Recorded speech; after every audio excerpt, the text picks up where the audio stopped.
You know, some stories, they're more than just campfire tales. They feel like warnings, or maybe puzzles, glimpses into a reality that's operating just beyond what we can see.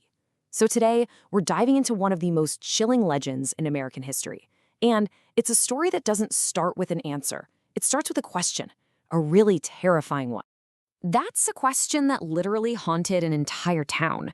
A question that started with one single moment of pure terror and spiraled into a whole year of fear that nobody could explain. And it all kicked off with, well, a creature in the night. So let's set the scene.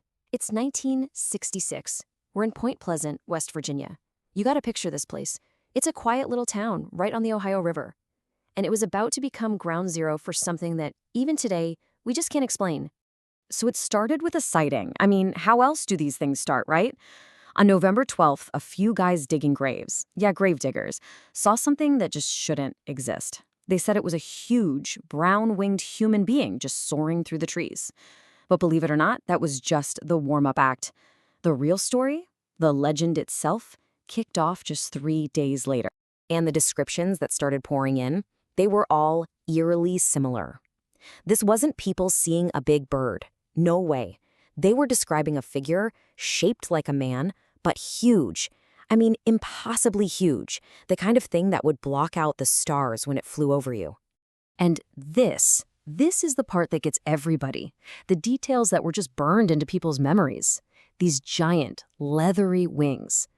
And the eyes. Everyone talked about the eyes. Just two glowing red discs. They said looking at them just paralyzed you with this feeling of absolute dread. And this thing was powerful and fast. We're not talking about some slow, lumbering beast here. One group of eyewitnesses swore it chased their car, easily keeping up with them at over 100 miles per hour. And the weirdest part? They said its huge wings barely even seemed to flap. Look, these weren't just one-off stories from someone who had a little too much to drink. The first really big encounter involved two young couples, and they were so freaked out they went right to the police. I mean, can you imagine? They knew how crazy it sounded, but all four of them saw the exact same impossible thing. And once they came forward, it was like the floodgates just opened. But pretty soon, the fear in Point Pleasant, it started to change. Yeah, the sightings kept happening, but they started to bring something else along with them. See, this was never really just about a monster. The Mothman, he was just the tip of a very, very weird iceberg. I mean, think about this. In just 13 months, everything just escalated like crazy. Over 100 people came forward saying they saw this creature. But then, the other stuff started. Strange lights popping up in the sky. People getting these bizarre phone calls that were just full of electronic screeching. And then came the men in black. These really creepy, intimidating guys in dark suits who would just show up and warn people to keep their mouths shut about what they'd seen. So the whole vibe just shifted. People started to realize, hey, we're not just dealing with some undiscovered animal here. It felt bigger than that. The whole town felt charged, like there was something otherworldly, something intelligent, and yeah, something deeply, deeply unsettling going on. And then it started talking. Yeah, a local guy, right after one of these encounters, starts hearing a voice inside his head, a weird disembodied voice, and it introduced itself with a name that sounds totally alien, but also chillingly specific. Injured Colt. Okay, this is where the story goes from scary to downright terrifying, because this thing, whatever it was, wasn't just watching anymore.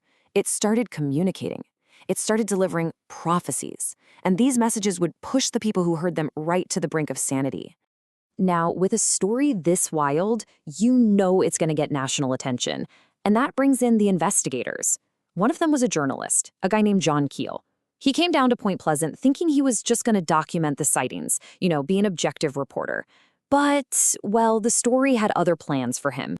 Keel started documenting this one case, a man named Gordon. After having this terrifying vision, Gordon starts hearing a voice.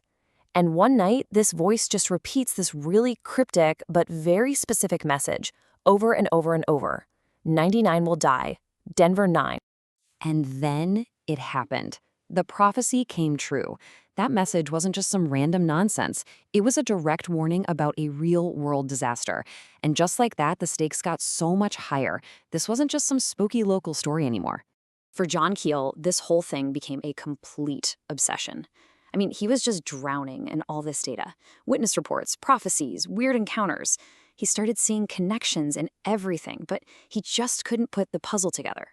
He was actually descending into paranoia, totally convinced that the universe was screaming a message at him that he just couldn't quite understand. And all of this, it was all building up to something. All the sightings, all the weird phone calls, the voices, the warnings, it was all leading to one single terrible moment in time. It's December 15th, 1967, a cold evening, just about 13 months after that first sighting. The Silver Bridge, which was the town's main artery over to Ohio, is just packed. It's rush hour, full of Christmas shoppers, people just trying to get home. And then, with absolutely no warning, a single, tiny, critical piece of the bridge's support chain just snaps. And in less than a minute, the entire bridge just twists on itself and collapses into the freezing Ohio River. 46 people died. And this is the question at the very heart of the whole legend. Because after the bridge collapsed, everything stopped.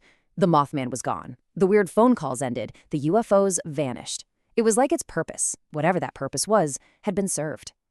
So, where does that leave us? What are we supposed to make of all this? For more than 50 years now, people have been trying to answer that one simple question. What was the Mothman?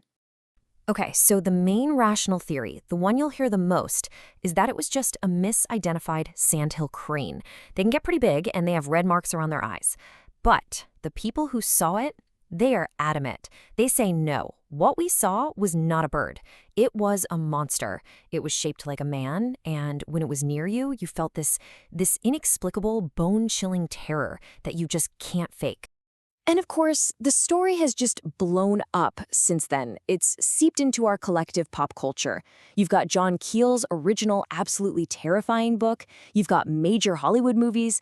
The Mothman has gone from this local horror story to a true icon of American folklore. It's become a symbol for the unknown. So here's the final question, really. Was the Mothman a monster, or was it a warning?